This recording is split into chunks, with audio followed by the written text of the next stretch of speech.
हूँ आप सब लोग खैरियत से होंगे। अच्छा स्टूडेंट्स, आज का जो हमारा टॉपिक है वो है बैंक रिकन्सिलिएशन। तो पहले तो हम बैंक रिकन्सिलिएशन स्टार्ट करने से पहले आपको ये पता होना चाहिए है कि बैंक होता क्या है और बैंक में काम किस तरीके से होता है, और हम बैंक की स्टेटमेंट को रिकन्साइल क्यों करते हैं, या बैंक को या बैंक अकाउंट को अपने कैश लेजर से, कैश बुक से या बैंक के लेजर से रिकन्साइल क्यों करते हैं। तो हमें ये सारी चीज़ें पता चलेंगी आज के हमारे टॉपिक बैंक रिकन्सिलिएशन से। बैंक रिकन्सिलिएशन में जो हमने मेन चीज़ें कवर करनी है, उसमें सबसे पहले तो हम ये पढ़ेंगे कि how does banking work, banking का निज़ाम काम कैसे करता है। उसके बाद introduction and objective of bank reconciliation statement, introduction के बैंक रिकन्सिलिएशन होती क्या है और ऑब्जेक्टिव क्या है, हम बैंक रिकन्सिलिएशन स्टेटमेंट क्यों बनाते हैं। Differences between cash book and bank reconciliation, bank statement, differences between cash book and bank statement, या फिर एग्जामिनर जो दूसरा नाम यूज करता है वो है पासबुक। हमें यह बताना है कि कैश बुक और पासबुक के अंदर डिफरेंस क्यों आता है या बैंक स्टेटमेंट के अंदर डिफरेंस क्यों आता है। उसके बाद अब ये चले डिफरेंस आ गया, हमें पता है ये डिफरेंस आ गया, तो how to adjust that particular difference, इस डिफरेंस को रिकंसाइल कैसे करना है, ये बैंक रिकंसिलिएशन स्टेटमेंट का एक बहुत मेजर पार्ट है। ये चार चीजें हैं जिस पे अगर हमारी ग्रिप बन जाए तो हमारे लिए बैंक रिकंसिलिएशन बहुत इजी हो जाती है, बहुत आसानी से हम बैंक रिकंसिलिएशन को सरअंजाम दे सकते हैं या कर सकते हैं बहुत आसानी से। अच्छा, अब मैं अगर एग्जाम के हवाले से बात करूं तो बैंक रिकंसिलिएशन नो डाउट एक बहुत इंपॉर्टेंट टॉपिक है, क्योंकि बैंक रिकंसिलिएशन से एग्जामिनर कम से कम भी 10 से 14 मार्क्स के सवाल पूछ लेता है एग्जाम में। 10 से 14 मार्क्स के सवाल का मतलब ये कि 5 से 7 सवाल बीआरएस से आपके पास आ सकते हैं। और ये बात भी जहन में रखिएगा, जब मैं किसी स्टूडेंट की बात करता हूं तो बहुत सारे स्टूडेंट्स ऐसे आते हैं जिनको बैंक रिकंसिलिएशन स्टेटमेंट बहुत मुश्किल लग रही होती है, या वो बहुत कंफ्यूज हो जाते हैं कि कौन सी चीज़ को कहाँ पे एडजस्ट करना है या किस तरीके से एडजस्ट करना है। तो as per many student it is a tough topic, it is a tough topic, या इट इज़ बहुत मुश्किल या डिफ़िकल्ट टॉपिक है। ये बहुत डिफ़िकल्ट कंसिडर किया जाता है अमंगस्ट स्टूडेंट। लेकिन स्टूडेंट देखें, बात वहीं पर आ जाती है कि आपकी अंडरस्टैंडिंग क्या है बैंक को लेके, पहली तो ये चीज। दूसरा, क्या आपको प्रॉपरली हर कॉन्सेप्ट को क्लियर किया गया है। अगर ये दो चीजें आपके साथ हुई हैं, आपकी अंडरस्टैंडिंग बनाई गई है बैंकिंग को लेकर और आपको प्रॉपरली हर चीज, हर कॉन्सेप्ट दिया गया है, तो bank reconciliation statement can be the easiest topic as far as financial accounting is concern. जब भी मैं बात करूं बैंक रिकंसिलिएशन की तो ये आसान तरीन टॉपिक हो सकता है अगर आपने इसके तमाम कॉन्सेप्ट्स जो हैं वो आपने समझे हैं। देखिए, हर चीज़ के पीछे एक वजह होती है कि ये कर रहे हैं तो क्यों कर रहे हैं। सिमिलरली जब मैं बैंक स्टेटमेंट बनाऊंगा तो बैंक रिकंसिलिएशन स्टेटमेंट बनाऊंगा तो बैंक रिकंसिलिएशन स्टेटमेंट बनाने के पीछे भी कोई वजह होगी। पहले तो वजह ये आएगी कि ये डिफरेंस आ क्यों रहा है, उसके बाद ये डिफरेंस आ रहा है तो इसको एडजस्ट कहां से करना, और अगर यहां से करना है तो क्यों करना है। ये जो क्यों लफ्ज है ना, दिस वाई, ये वाई अगर आपको समझ आ गया तो आपके लिए बैंक रिकंसिलिएशन स्टेटमेंट बहुत आसान है बनाना। तो बिस्मिल्लाह करते हैं, शुरू करते हैं अपनी बैंक रिकंसिलिएशन स्टेटमेंट के टॉपिक को। और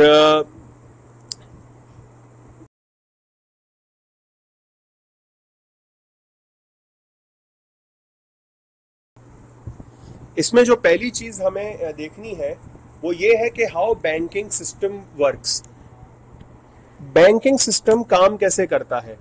देखिए, यू आर एन एंटिटी, आप एक कारोबार है, आप एक कारोबार में काम करने वाले एक अकाउंटेंट है। अकाउंटेंट अलग तरीके से काम करता है, बैंक अलग तरीके से काम करता है। जब हमने बेसिक्स ऑफ अकाउंटिंग पढ़े थे तो बेसिक्स ऑफ अकाउंटिंग में हमने हमेशा ये पढ़ा है कि for an entity bank account is an asset. Bank account एक एंटिटी के लिए क्या है, एसेट है। तो ये तो हमने बात की from the perspective of the entity, कि एंटिटी ये कह रही है ना कि बैंक अकाउंट मेरे लिए एसेट है, लेकिन ये बैंक अकाउंट हमारे पास दूसरी जगह कहां पर जा रहा है, किसकी बुक्स में शो हो रहा है, बैंक की किताब में। इसको मैं कुछ यूं इस तरीके से आपको समझाता हूं कि फॉर एग्जाम्पल भाई मिस्टर एक्स ने मिस्टर वाई के पास कुछ पैसे रखवाए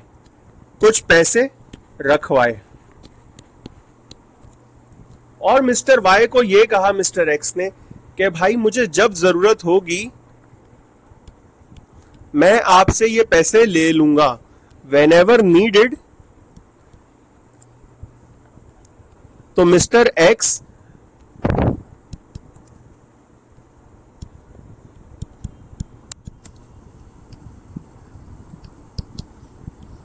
will collect cash from mister Y. ये बात हुई।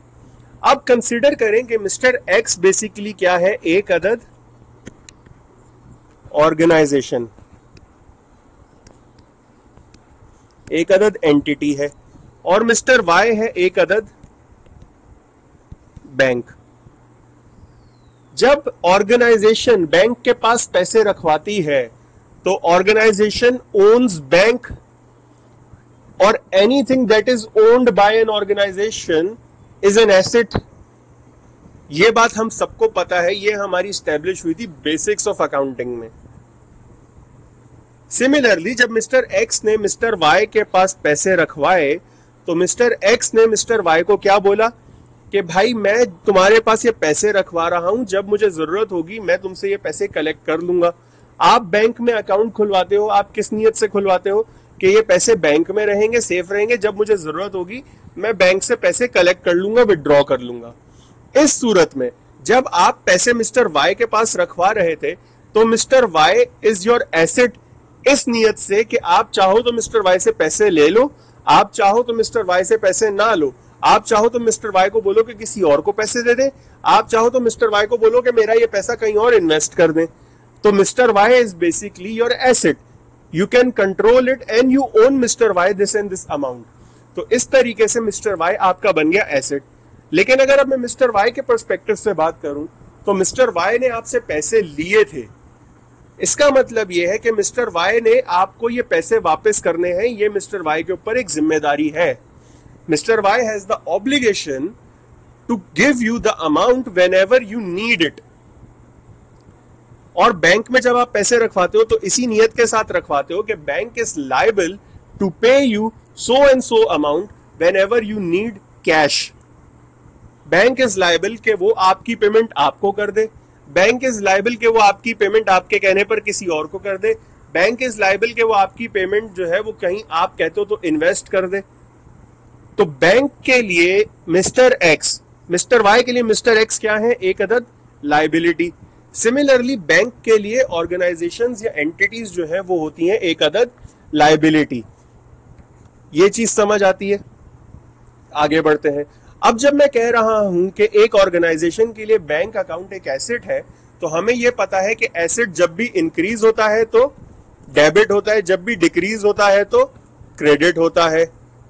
और अगर बैंक के लिए एंटिटी एक अदद लायबिलिटी है तो लायबिलिटी जब भी इंक्रीज होती है तो क्रेडिट होती है और डिक्रीज होती है तो डेबिट होती है। तो ये इस तरीके से आपका बैंकिंग निजाम काम करता है। इन अ वे मैं ये कह सकता हूं कि अगर आपके पास आपके कैश बुक में बैलेंस डेबिट साइड पर आ रहा है 40,000 का, तो आपकी बैंक स्टेटमेंट में यही बैलेंस 40,000 क्रेडिट शो कर रहा होगा। बैंक स्टेटमेंट में क्रेडिट होने का क्या मतलब है कि आपके पास बैंक अकाउंट में 40,000 रुपए हैं, या फिर बैंक लायबल है कि वो आपको 40,000 रुपए पे करेगा। ये बात क्लियर है सबको?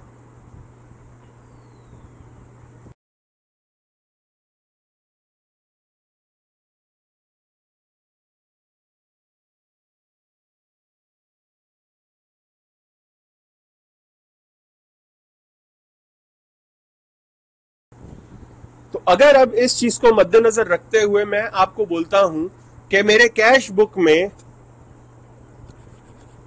बैलेंस आ रहा है 4,000 रुपए क्रेडिट, इसका क्या मतलब है?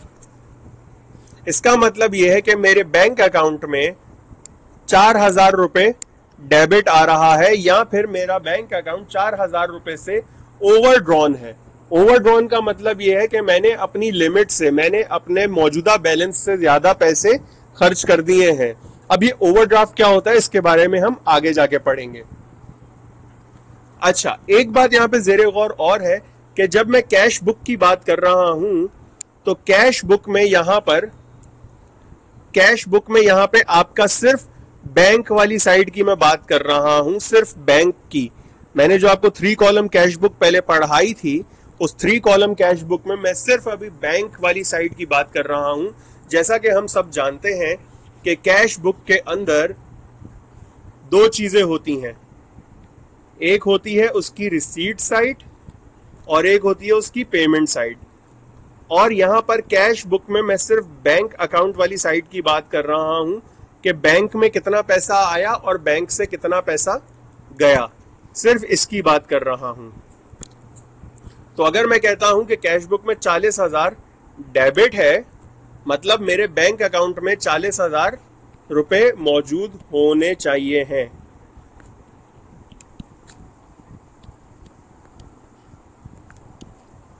और अगर मैं बोलता हूं कि मेरा कैश बुक 4,000 रुपए क्रेडिट है, क्रेडिट है, तो मतलब मेरे बैंक अकाउंट में 4,000 रुपए एक्स्ट्रा खर्च हो चुके हैं।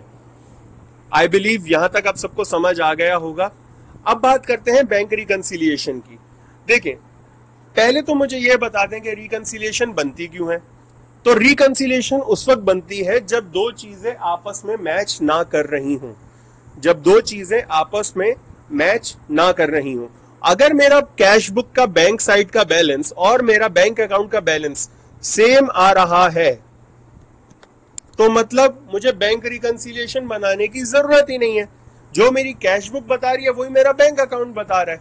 मतलब इसका यह है कि अब मुझे कोई बैंक रिकंसिलिएशन स्टेटमेंट बनाने की जरूरत नहीं है, क्योंकि मेरा कैश बुक और मेरा बैंक अकाउंट दोनों सेम है। क्लियर है ये बात? लेकिन व्हाट इफ इनमें कोई डिफरेंस आ जाए, इन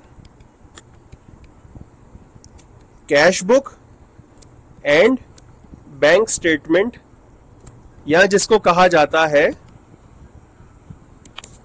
पासबुक। अगर कैश बुक और पासबुक में कोई डिफरेंस आ जाए तो फिर मैं बनाता हूं बैंक रिकंसिलिएशन। अब ये बैंक रिकंसिलिएशन होता क्या है? बैंक रिकंसिलिएशन एक प्रोसेस है of matching the balance of entities accounting records for cash account to the corresponding information on a bank statement। मतलब बैंक स्टेटमेंट और कैश बुक के दरमियान जो भी ट्रांजैक्शंस हैं वो मैच होनी चाहिए। रिकंसिलिएशन का क्या मतलब है कि जो भी ट्रांजैक्शन बैंक स्टेटमेंट में आ रही है और जो ट्रांजैक्शन मेरे कैश बुक में है वो आपस में मैच होनी चाहिए हैं। The goal of this process is to ascertain the differences between the two and to book changes to the accounting records as appropriate। Objective क्या है? Objective of bank reconciliation simple ये है कि भाई जो डिफरेंसेस आ रहे हैं उनको आप रेक्टिफाई करें और एडजस्टमेंट करें जहां जरूरत है। A bank reconciliation should be completed at a regular interval for all bank accounts to ensure that a company's cash records are correct।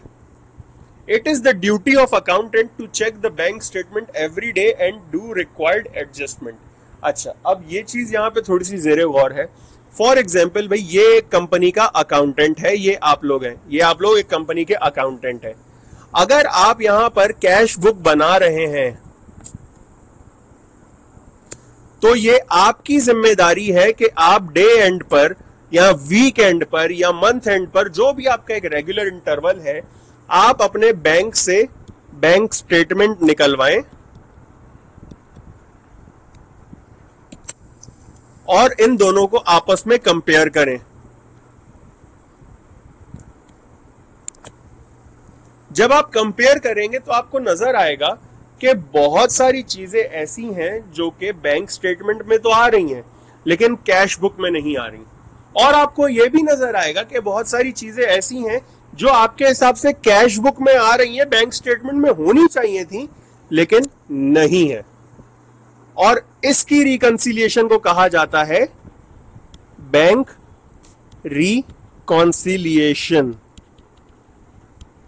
इसके कंपैरिजन को, इस प्रोसेस को कहा जाता है bank reconciliation. The objective of bank reconciliation is to reconcile the differences between the cash book balance, that is the business record of their bank account, and the bank statement balance, that is the bank's record of the bank account. जाहिर सी बात है, जब दो अलग अलग बंदे एक ही चीज पे काम कर रहे होते हैं तो कुछ ना कुछ डिफरेंसेस आते हैं, और उस डिफरेंस को रिकंसाइल हमने करना है। Consider yourself that you are accountant at ABC PLC. आप एबीसी पीएलसी पर एक अकाउंटेंट है एबीसी पीएलसी में, और आपने अपना बैंक के अंदर एक अदद अकाउंट खुलवाया हुआ है। अब अपना बैंक वाले एक अपना काम कर रहे हैं आपके अकाउंट पर, और you being an accountant of ABC PLC एक अपना काम कर रहे हैं अपनी कैश बुक पर। आपका काम क्या है? To prepare cash book. Bank का काम क्या है? टू प्रिपेयर पासबुक, या फिर जिसको हम बैंक स्टेटमेंट कहते हैं, जिसको हम क्या कहते हैं? Bank statement. जब आप एक कैश बुक बना रहे हो और बैंक एक बैंक स्टेटमेंट बना रहा है, तो देयर इज अ चांस कि यहां पे कोई ना कोई चीज डिफरेंट होगी, और बैंक रिकंसिलिएशन का काम ही ये है कि वो डिफरेंसेस को एडजस्ट करवाए।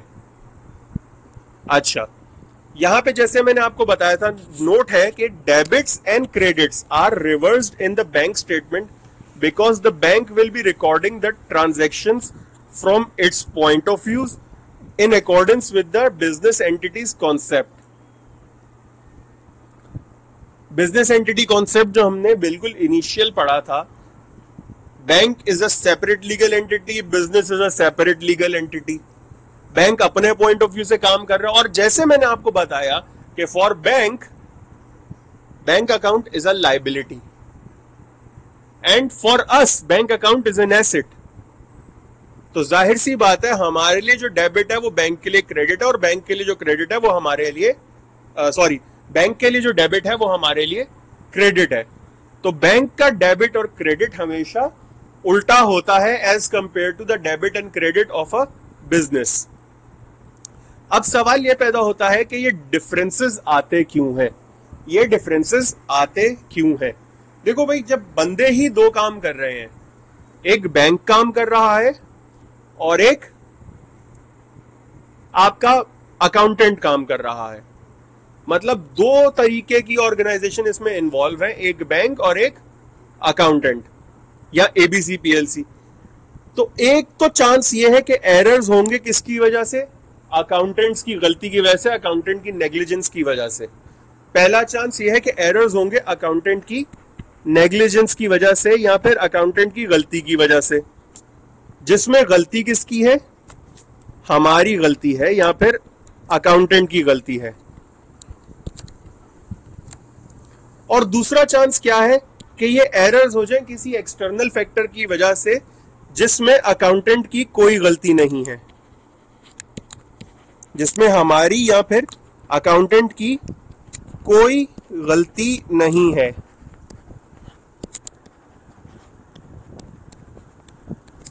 ये चीज समझ आ रही है सबको? एक वो चीज है जहां पर हमारी गलती है, एक वो चीज है जहां पे हमारी कोई गलती नहीं है। हम पहले उसकी बात करते हैं जहां पर हमारी कोई गलती नहीं है और उसको किस तरीके से एडजस्ट करना है, फिर हम उसकी बात करेंगे जहां हमारी गलती है और उसको किस तरीके से एडजस्ट करना है। जब हम अपनी गलतियों को और हमारी जहां गलती नहीं है, इन तमाम चीजों को एडजस्ट कर देंगे तो आपकी बैंक रिकंसिलिएशन स्टेटमेंट आराम से बन जाएगी। हमेशा ऐसा जरूरी नहीं है कि गलती हमारी तरफ से हो। सिमिलरली हमेशा ऐसा भी जरूरी नहीं है कि गलती एक्सटर्नल फैक्टर की वजह से हो। गलती दोनों चीजों की वजह से भी हो सकती है। और बैंक रिकंसिलिएशन स्टेटमेंट बनाते हुए एक चीज तो आप अपने जहन में बिठा लें,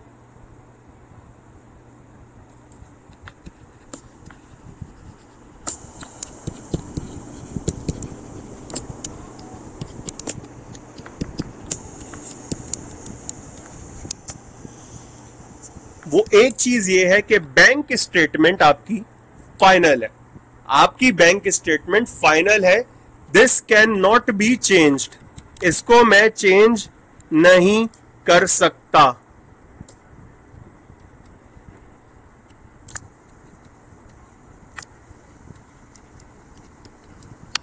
इसको मैं चेंज नहीं कर सकता।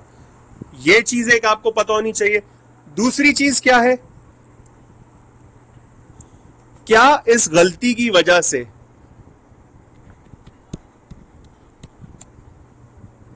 क्या इन एरर्स की वजह से हमें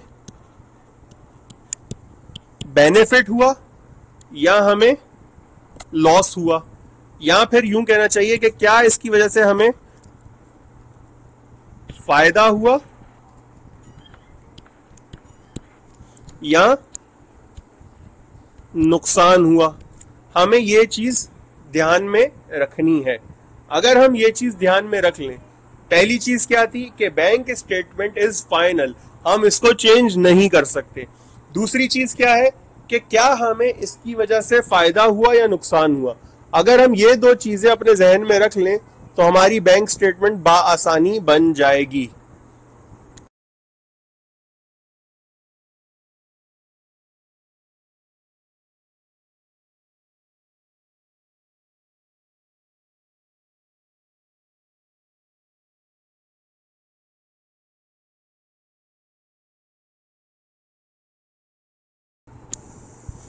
अच्छा, तो जैसे मैंने आप लोगों को कहा था कि पहले हम उन चीजों पे वर्किंग करेंगे जहां पर हमारी गलती नहीं है।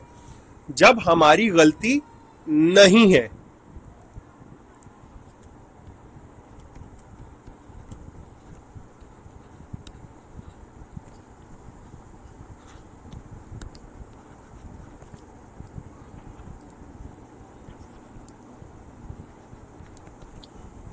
हमारी गलती नहीं है, उसमें जो पहली चीज आती है वो क्या है, मैं आपको बताता हूं। भाई आप यूं देखें कि हमें एक कस्टमर ने एक चेक दिया। ये हमारा एक कस्टमर है मिस्टर वाई, इसने हमें एक अदद चेक दिया। मैं कौन हूं, मैं हूं एबीसी पीएलसी। ये चेक मेरे पास आया और मैंने अपने कैश बुक में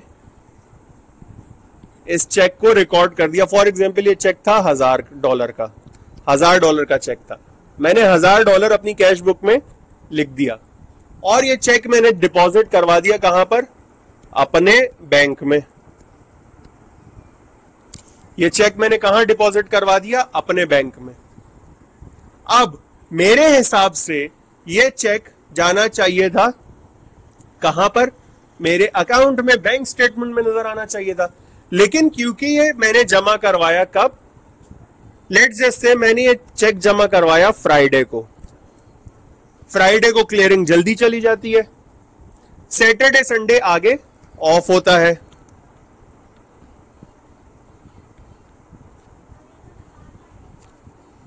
तो मंडे को ये मेरे स्टेटमेंट में शो होना चाहिए था, लेकिन मुझे ख्याल ये आया कि ये मंडे को मेरी स्टेटमेंट में नहीं आ रहा। जब मैंने स्टेटमेंट निकलवाई देखा तो मंडे को ये मेरी स्टेटमेंट में नहीं आ रहा क्योंकि क्लियरिंग जा चुकी थी और अब ये चेक मेरी स्टेटमेंट में आएगा ट्यूसडे को। लेकिन क्योंकि ये मेरे पास कैश बुक में आ रहा था, मगर ये मेरी कैश बुक में तो आ रहा है, बैंक लेजर अकाउंट में तो आ रहा है, बट क्लियर नहीं हुआ, तो मेरे पास अभी स्टेटमेंट में नहीं आ रहा, अभी स्टेटमेंट में नहीं आ रहा। तो इसको क्या कहा जाता है, अनक्लियर्ड लॉजमेंट्स। एक तो एग्जांपल हो गई ये कि मेरी स्टेटमेंट में नहीं आ रहा क्योंकि ये अभी क्लियर नहीं हुआ। इसकी दूसरी एग्जांपल क्या है, जैसे यहां पे लिखा हुआ है not yet clear at as available funds. मेरे पास चेक आया, मैंने जमा करवाया। मैंने चेक जमा करवाया 29 तारीख को। 29 तारीख को मैंने 4:30 बजे चेक जमा करवा दिया। कब जमा करवाया, 29 ऑफ जून को मैंने 4:30 बजे जमा करवा दिया ये चेक $1000 का बैंक में। क्लियरिंग चली जाती है 3 बजे, तो मैंने अपने पास ₹1000 रिकॉर्ड कर लिए बैंक स्टेटमेंट में। लेकिन मुझे पता यह चला जब 30 तारीख को स्टेटमेंट आई तो उसमें यह शो नहीं हो रहा था। क्यों? क्योंकि मैंने देर से दिया था। अब ये कब शो होना चाहिए? पहली को। ये कब शो होना चाहिए है? पहली को। मैंने पहली को स्टेटमेंट निकलवाने के लिए गया तो मुझे पता यह चला कि जनाब 1 जुलाई को बैंक पब्लिक डीलिंग के लिए बंद होता है पाकिस्तान में। बैंक पब्लिक डीलिंग के लिए बंद होता है पाकिस्तान में।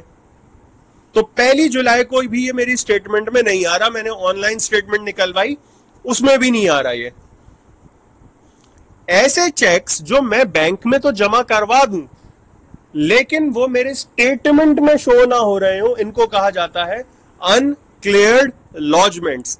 अनक्लियर्ड लॉजमेंट्स या फिर अनक्लियर्ड चेक्स। एक चीज हो गई है, आई बिलीव यहां तक आपको समझ आ गया होगा।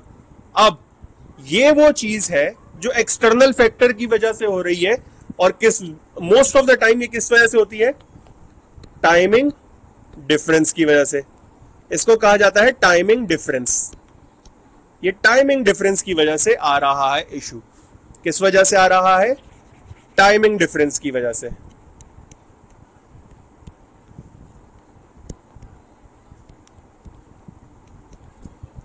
दूसरी चीज क्या होती है?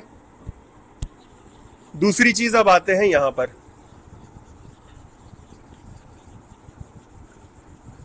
दूसरी चीज है अनप्रेजेंटेड चेक। दूसरी चीज है अनप्रेजेंटेड चेक। अनप्रेजेंटेड चेक्स क्या होते हैं? एग्जाम्पल से, भाई ये मेरा एक सप्लायर है मिस्टर जेड। मैंने इसको देने थे $500। मैंने इनको एक अदद चेक दिया। मैंने जब इनको चेक दिया, मैंने अपने पास बैंक स्टेटमेंट में $500 क्रेडिट कर दिए। $500 क्रेडिट कर दिए मैंने अपनी कैश बुक में। मैंने अपनी कैश बुक में $500 क्रेडिट कर दिए। अब मिस्टर जेड चेक रखा उन्होंने अपने पास, और किसी वजह से वो भूल गए कि उनको चेक सबमिट करना है बैंक में। किसी वजह से वो भूल गए कि उनको चेक जमा करवाना है बैंक में।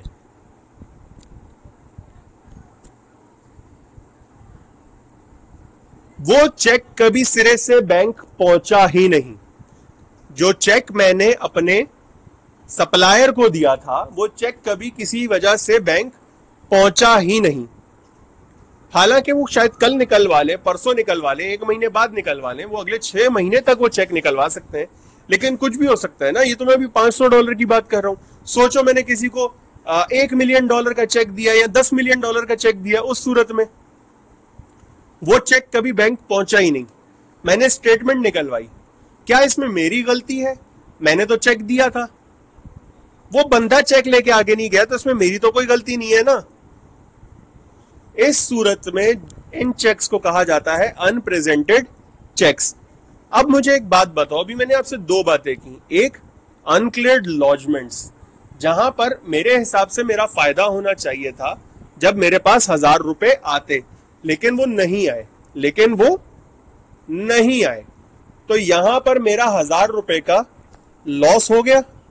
अनक्लियर्ड लॉजमेंट्स में जो मेरे पास $1000 आने थे वो नहीं आए, और जब वो मेरे पास नहीं आए तो मेरी शक्ल रोने वाली हो गई। मेरा नुकसान हो गया $1000 का। मेरे पास $1000 नहीं आए, मेरे पास $1000 नहीं आए, मुझे तो बुरा लगा।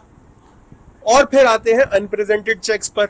अनप्रेजेंटेड चेक्स पर मेरे पास से $500 जाने थे, लेकिन वो चेक कभी बैंक में पहुंचा ही नहीं। तो यहां पर फॉर द टाइम बीइंग मेरा बेनिफिट हो गया, मेरा फायदा हो गया। मैं खुश हो गया, हालांकि मुझे पता है वो आज नहीं तो कल निकलवा लेगा। तो यहां पर मेरा बेनिफिट हो गया फॉर द टाइम बिंग और यहां पर मेरा लॉस हो गया फॉर द टाइम बिंग। अब ये बात मैं क्यों लिखवा रहा हूं, जरा ये अपने पास जहन में संभाल के ये सारी चीजें याद करके रखिएगा कि मैं ये फायदा और नुकसान क्यों लिखवा रहा हूं आपको। अब बात करते हैं डिपॉजिट इन ट्रांजिट। देखो डिपॉजिट इन ट्रांजिट जो है वो कमोबेश अनक्लियर्ड लॉजमेंट की तरह ही होता है। डिपॉजिट इन ट्रांजिट अनक्लियर्ड लॉजमेंट की तरह ही होता है, बस फर्क इतना है कि यहां पे चेक क्लियर तो हो जाता है लेकिन उस दिन की बैंक स्टेटमेंट में आपके पास अमाउंट शो नहीं कर रहा होता, बिकॉज वो मोस्ट रीसेंट ट्रांजैक्शन होती है जो अगले दिन स्टेटमेंट में आपके पास आ जाएगी। इसको मैं कुछ इस तरीके से कहता हूं कि 1 जुलाई को जब हमें पता है कि 1 जुलाई को हमें पता है कि बैंक पब्लिक डीलिंग के लिए बंद है, मेरे एक कस्टमर ने मेरे अकाउंट में पैसे डिपॉजिट करवा दिए ऑनलाइन।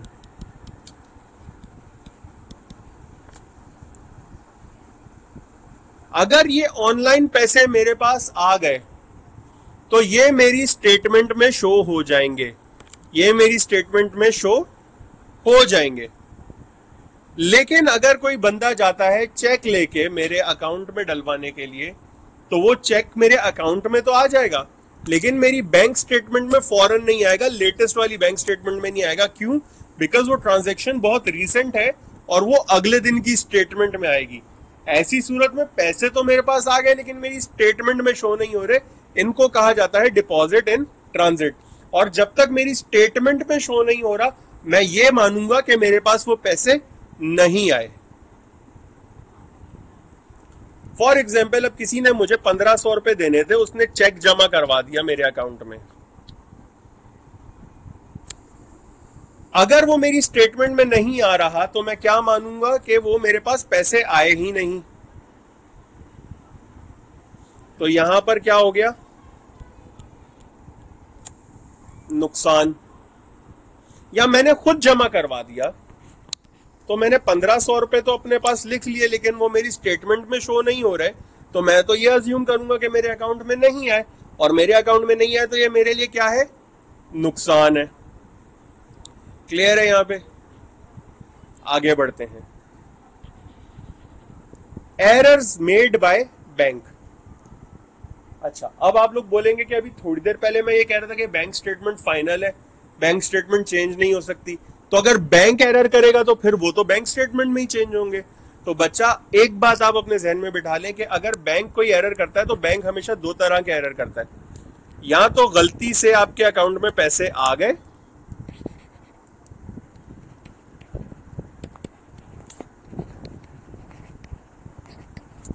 या आपके अकाउंट से पैसे चले गए। अगर गलती से आपके अकाउंट में पैसे आ जाएंगे तो अगले दिन ही वो आपके अकाउंट से चले जाएंगे। अगर गलती से आपके अकाउंट से पैसे चले गए तो 2 से 3 दिन के अंदर आपके अकाउंट में पैसे आ जाएंगे। लेकिन फॉर द टाइम बिंग अगर सोचें, मेरे अकाउंट में अगर पैसे आ गए तो मेरा क्या हुआ? फायदा। मेरे अकाउंट से अगर पैसे चले गए तो मेरा क्या हुआ? नुकसान, या फिर लॉस हो गया।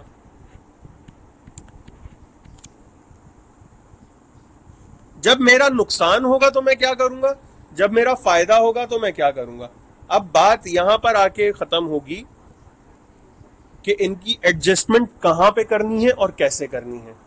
इनकी एडजस्टमेंट कहां करनी है और कैसे करनी है। देखो एक बात याद रखना, जब भी एरर्स एक्सटर्नल फैक्टर्स की वजह से होंगे, जब भी एरर्स एक्सटर्नल फैक्टर्स की वजह से होंगे तो उसकी एडजस्टमेंट बैंक स्टेटमेंट में होनी चाहिए है। उसकी एडजस्टमेंट कहाँ होनी चाहिए है? बैंक स्टेटमेंट के बैलेंस से। उसकी एडजस्टमेंट होनी चाहिए है बैंक स्टेटमेंट के बैलेंस से। मैं बैंक स्टेटमेंट के बैलेंस से एडजस्टमेंट करूंगा एक्सटर्नल फैक्टर की वजह से हुए हैं, अगर एरर्स होने में मेरी कोई गलती नहीं है।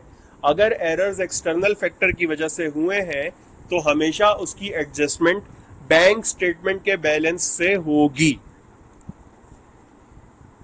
अब बात करते हैं, वापस आते हैं अपने फायदे या नुकसान पे। देखो, अगर मेरा फायदा हो तो मैं तो अपना एसेट है बढ़ा दूंगा, अगर मेरा नुकसान हो तो मेरा एसेट है कम कर दूंगा।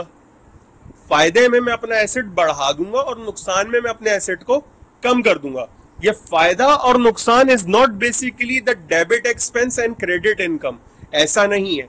ये फायदा या नुकसान में डील कर रहा हूं सिमिलरली पेमेंट्स और रिसीट्स से। अगर मुझे पता चले कि मेरे पास से पेमेंट नहीं गई तो मेरा फायदा हो गया, मेरा एसेट बढ़ा हुआ है। लेकिन अगर मुझे यह पता चले कि मेरे पास पेमेंट आई नहीं तो मेरा नुकसान हो गया, मेरा एसेट कम हो गया। लेकिन अगर मैं बात करूं कि बैंक किस तरीके से काम करता है, तो मैंने आपको शुरू में ही बताया था कि बैंक में सब कुछ होता है रिवर्स्ड, उल्टा होता है बैंक में सब कुछ। तो अगर मैं अपने पास एबीसी पीएलसी अपने पास फायदे को ऐड कर रही है तो बैंक उस फायदे को अपने पास से माइनस करेगा, बैंक उस फायदे को अपने पास से माइनस करेगा।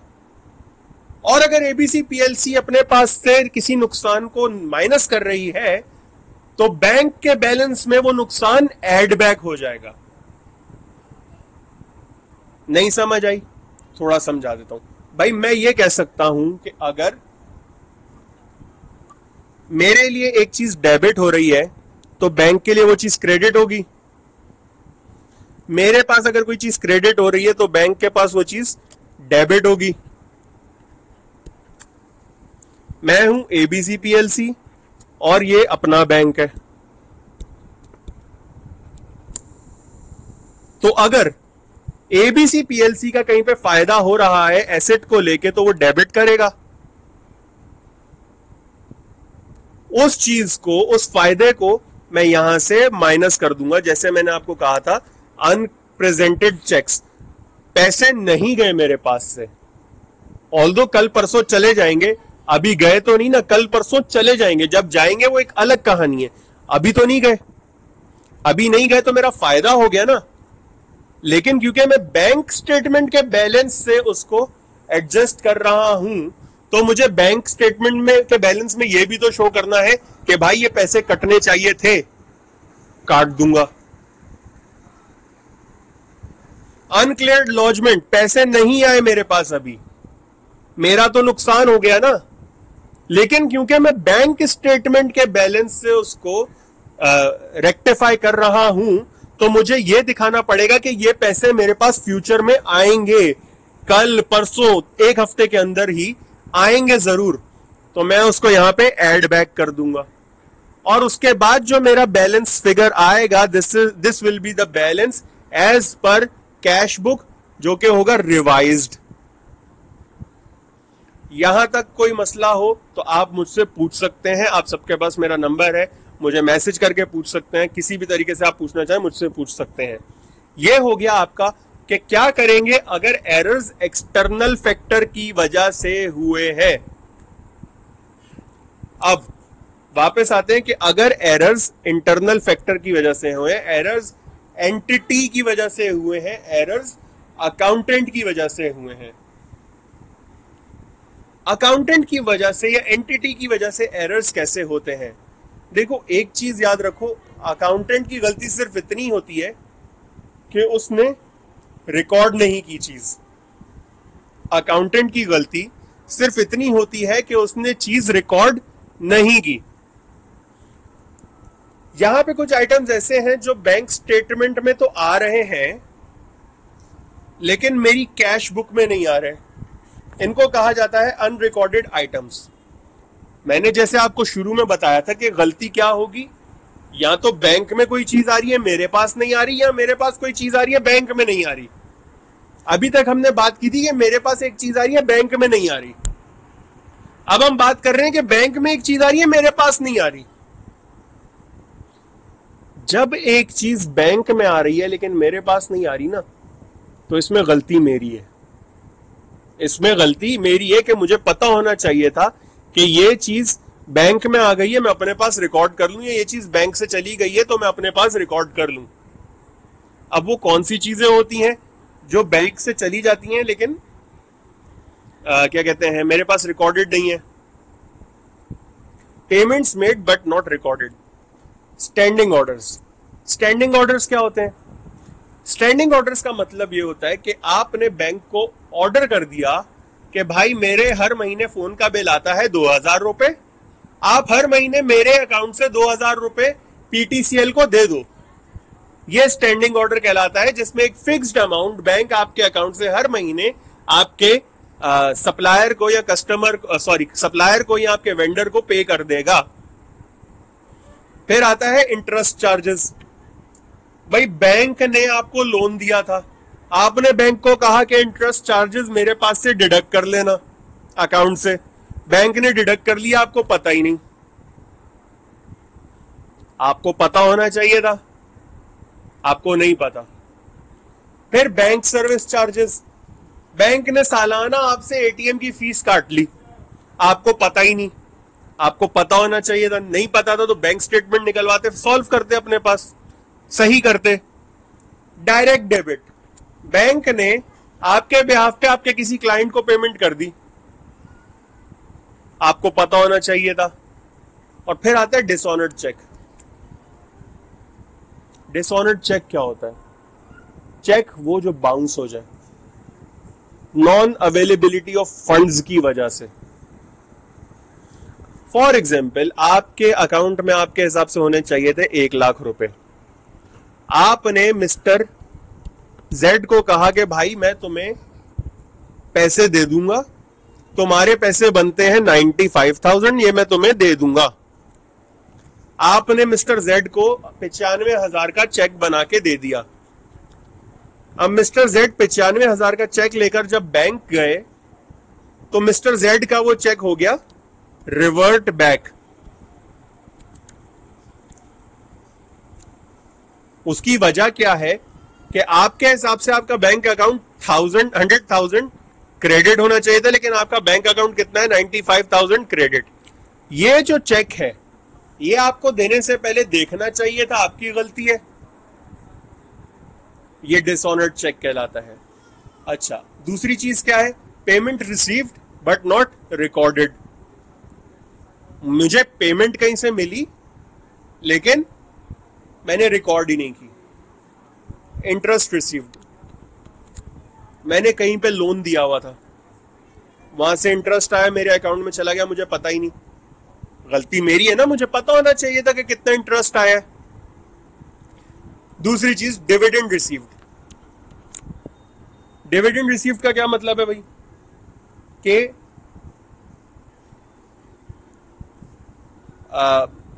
मैंने एक कंपनी के शेयर्स खरीदे हुए थे, उस कंपनी ने मेरे शेयर्स के अगेंस्ट मेरा जो प्रॉफिट बनता था मेरे अकाउंट में डिपॉजिट करवा दिया और मुझे पता ही नहीं। मेरी गलती है, मुझे पता होना चाहिए था। और तीसरी चीज होती है direct credit from customer. For example भाई ये है मिस्टर एक्स, इन्होंने एबीसी पीएलसी को पेमेंट करनी थी, इन्होंने एबीसी पीएलसी को पेमेंट करनी थी। इन्होंने जाके अपने बैंक में पेमेंट कर दी, मुझे नहीं बताया। अब देखो एक बात याद रखना, यहां पर तो सबसे ज्यादा गलती मेरी है कि मेरे बैंक अकाउंट में कोई पेमेंट कर रहा है और मुझे पता नहीं है। मुझे पता होना चाहिए कि कौन मेरे बैंक अकाउंट में कब पेमेंट करेगा, क्योंकि बिजनेस में आप किसी को भी ऐसे ही फोन नहीं कर सकते कि सर जी आपने मेरी पेमेंट नहीं की। सामने वाला बोलेगा भाई आप पहले जाके अपना बैंक अकाउंट तो चेक करें।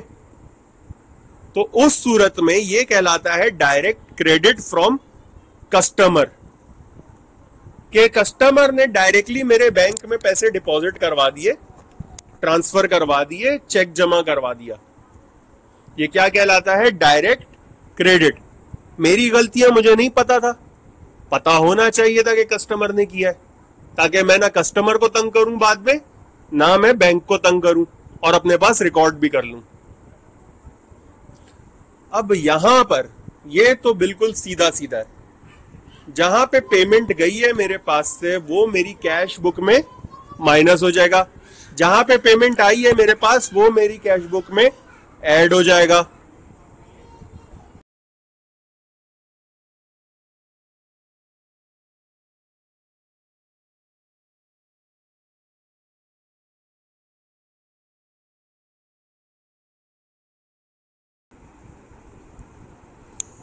ऐसी सूरत में जहां पर गलती एंटिटी की तरफ से हो, ऐसी सूरत में जहां पर गलती एंटिटी की तरफ से हो, तो मुझे ये सारी एडजस्टमेंट करनी पड़ती हैं कहां पर, अपनी कैश बुक में, ताकि मैं ये सारे आइटम्स वहां पे रिफ्लेक्ट कर सकूं। आई बिलीव यहां तक आपको सारे कॉन्सेप्ट्स मिल गए होंगे बैंक रिकंसिलिएशन स्टेटमेंट के। इंशाल्लाह इस पे हम 2 सवाल भी करेंगे जो मैंने खुद बनाए हैं, और फिर मैं आपको 3-4 सवाल आपकी बुक से करवाऊंगा ताकि आपका ये मसला हल हो जाए। और उसके बाद मैं उम्मीद ये करता हूं कि आपकी बैंक रिकंसिलिएशन स्टेटमेंट तो बिल्कुल सही से आपको आ जाएगी। तो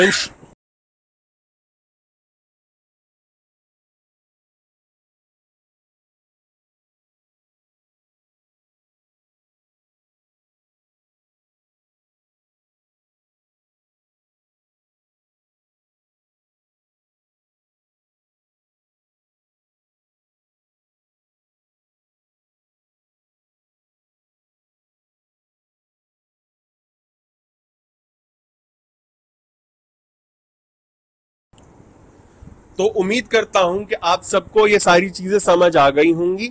हाँ, इंशाल्लाह इस पे हम अभी 2 सवाल करेंगे सॉल्व। उस 2 सवाल के बाद आपकी कैलकुलेशन का मसला हल हो जाएगा, और फिर इस पे 3 से 4 मजीद मैं आप लोगों को सवाल करवाऊंगा, जिसके बाद कॉन्सेप्चुअल फ्रेमवर्क इस टॉपिक का, इसकी कैलकुलेशन सब आपको समझ आ जाएगी। हाँ, अगर किसी को कोई मसला होता है तो you guys have my contact number, आप मुझे कभी भी पूछ सकते हैं। इंशाल्लाह फिर आप लोगों से अब सवालात के साथ बात करेंगे। हाँ, अलबत्ता मैं आपके ये नोट्स में आपको सवाल दिखा देता हूं, आप लोग चाहें तो इसका स्क्रीनशॉट लेके और ये सवाल आप लोग सॉल्व कर सकते हैं। ये 2 सवाल हैं, आप देख सकते हैं। आप लोग चाहें तो इसका स्क्रीनशॉट भी ले सकते हैं। ये 2 सवाल, practice question number 11 and practice question number 12। आप चाहें तो आप खुद से भी सॉल्व करने की कोशिश करें, अगर हो जाता है फेयर इनफ, अगर नहीं होता मैं करवा दूंगा। करेंगे जरूर ये सवाल सॉल्व। तो अगर आपको इनमें से किसी में भी कोई भी मसला होता है तो आप मुझे बता सकते हैं मैसेज करके, या आप मुझे व्हाट्सएप पे क्यूरीज भी भेज सकते हैं।